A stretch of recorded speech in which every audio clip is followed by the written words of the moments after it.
মানে হুইন্যা পরে যাইয়া সবাই একলগে যাইয়া রিসার্চ করে পরে এবার হইয়া হারা নিজেরা ট্রাই করে দেয়। আর মানুষের কথা কি কমু, ঘরের মানুষই তো পোলাপানের সামনে বইয়া গাইল দেয়। আর কতগুলো নে আছে চিন্তা হরে যে মোর পোলা মাইয়ার সামনে বইয়ে তো মই হরি না, মই গাইল দিই না, মই সিগারেট খাই না। ওই কি দাদু, তুমি যেরকম আরেকজনের মাইয়া পোলারে সিগারেট খাওয়ার ধরন, খারাপ কাজের সিস্টেম এগুলা শিখাইতে আসো, তোমার পোলা মাইয়ারেও তো অন্য মানুষেরা এরম শিখাইতে আছে। ওই গাছের গোড়ায় পোহে ধরাইয়া এরপর যদি কও যে আগা হুগাইয়া যায় কা, আগায় দাও ঔষধ, হেতে কিন্তু কোনো কাম হইবে না। কেউ মার পেড়ে বইয়া ভাষা শিক্ষা আয় না, তুমি যে শিখাবা ওইটাই পোলা মাইয়া শিখবে। জানি ভিডিওটা অনেকের দ্বারে খারাপ লাগবে, খারাপ লাগলেও কিছু করার নাই। আর যদি বেশি খারাপ লাগে তো কমেন্ট বক্সে আই একটা গাইল দিয়ে ওরে আনফলো দিয়ে চলে যাই, কারণ যে কথাগুলা কইছি ওইগুলাই সত্যি, ওইগুলাই বাস্তব। আর যদি ভিডিওটা কেউ ধরে ভালো লাগে থাকে, মোর কথাগুলো সঠিক মনে হয়, তাই একটা ভিডিওতে লাইক করে, আর যদি ভালো মনে হয় তাইলে একটা কমেন্ট করে শেয়ার করে দেবা। মুই ছোট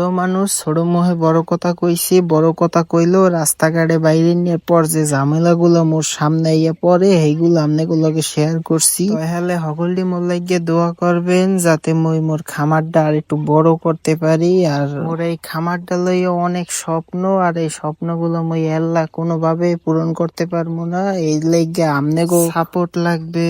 তো সব শেষে আবারও কইতে আছি, দোয়া করবেন মোর লাগিয়া মোর খামার